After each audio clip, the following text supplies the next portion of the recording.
Have you ever wondered what a perfect 10-10 means? To me it means perfection. A perfect score. A highest score one can get from a defined task. We have in John 10:10, two individuals appearing in one verse. The first individual mentioned is Satan. And another individual is Jesus. This verse contrasts two perfect extreme job specs of two individuals. John 10:10 The thief cometh not, but for to steal, and to kill, and to destroy.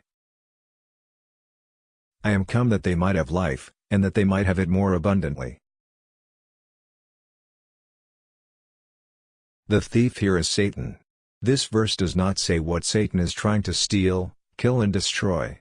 But a string of three words, in the form of verb that are all actionable words, consisting of steal, kill and destroy, are all focus on subsequent part of the same verse where Jesus' role is defined. Jesus said clearly, He came to give us life, and that we should have it abundantly. We who are alive, can only receive this life that the thief wants to steal, kill and destroy. It is not either one of these three words, steal, kill, or destroy. But all three of these verbs are applied onto the word life. The thief wants to steal your life. He will deploy many means in doing so. He can try to enslave you with money, with fame, or even sex. Once he secures your life, he will kill it. Once you are killed, you will never be able to be the testimony of having received Jesus' gift of immortality. Satan thus is in the hurry to make sure you shall never enjoy immortality, as he steal your life, kill your life and destroy this truth that we can receive his gift of life abundantly. Thus it is important that you must have something precious with you that Satan wants to steal, kill and destroy. That precious thing is your life. You must be alive in order that he can steal your life. If you are dead, he has nothing to do with you. You have nothing worth his time to steal. Also Jesus cannot give you abundant life, if you are already dead. A dead person cannot receive life and enjoy life abundantly. You must be alive to receive life and enjoy life abundantly. If you are dead, you can only wait for a resurrection. It is only when you are resurrected then only you can be back on track to be alive. However, you will be only resurrected when the seventh trumpet is blown. But you can never enjoy life abundantly when your body lied wasted in the coffin. Once Satan is successful to kill all believers, no believers will ever believe in Jesus' life-giving powers. No believers will ever believe in Jesus wanting to give us immortality. No believers will believe that Jesus came to give us back the tree of life that we can eat from it and live forever. Satan's ultimate objective is to suppress the truth in John 10:10. The truth that you can be immortal, if you believe in Jesus wanting to give us life. And he wants to give us this life abundantly. Satan is successful if no one receives Jesus' gift of abundant life. Everyone dies is the rule of the day. The dead bodies and the many graveyards that we see, form the veil of death that covers everyone's head.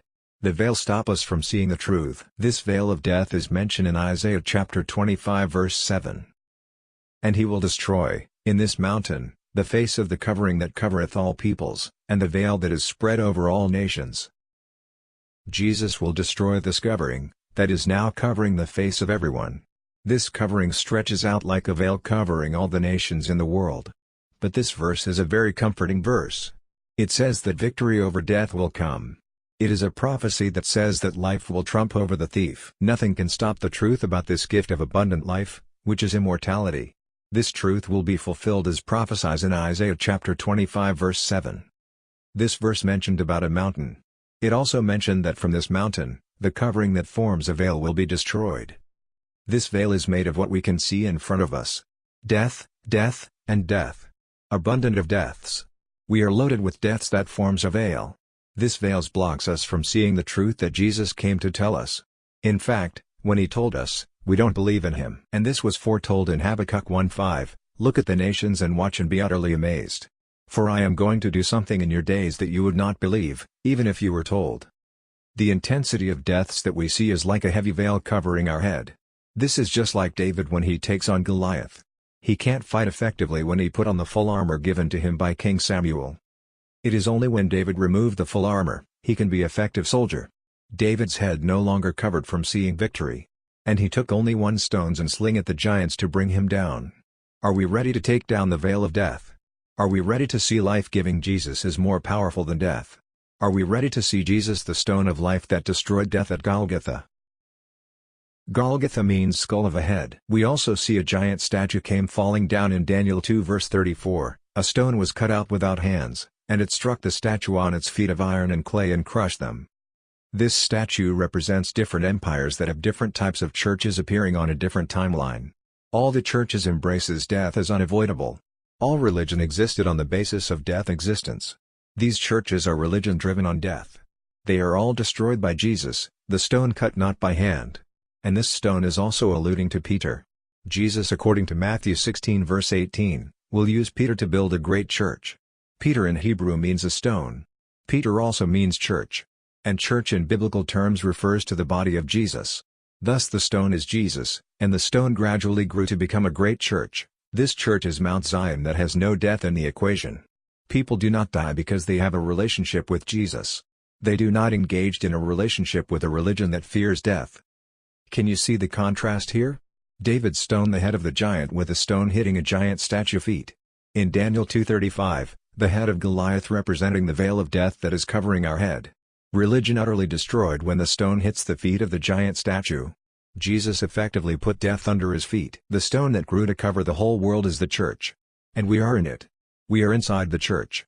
We are the body of Christ. We are inside his body. And we know Jesus cannot die. As he is, so are we. We are like Jesus because we are part of his body. Thus we should see that we too cannot die. Can you also see a resemblance here with David using one stone to take on giant Goliath? When David took down Goliath's head, the Jews grew in strength and dominance. The Jews as their empire grew in size with David as their king. They had abundance and this abundance extended into his son's reign, King Solomon. Victory over death is won in our head. It is a battle, to kill off reasoning and experience, with belief in his word. If we believe Jesus can give us life, we should see no more death in our life moving forward. This is a war fought inside our head. We will begin to see that dead bodies, that we see around us, as unnecessary. Jesus has already conquered death by crushing the serpent head at Golgotha. It only takes belief in his word to have this victory. Only one stone to take down a giant. This stone that we have is Jesus. This stone is his word. David had this victory without the full armor and sword. He took Goliath's sword to chop off Goliath's head. Death is staring right at our face like Goliath is staring at David. We can have victory over death like David had over Goliath. We only need one stone to take down death permanently. We don't need expensive medical treatment, Botox jabs or placenta treatment, to stay alive permanently. We only need Jesus. Jesus is the stone to take down death. When we have won this victory in our head, we shall have the huge statue in Daniel come crumbling down. We have Daniel's victory as the feet of the giant statue, crushed by the stone cut without hands.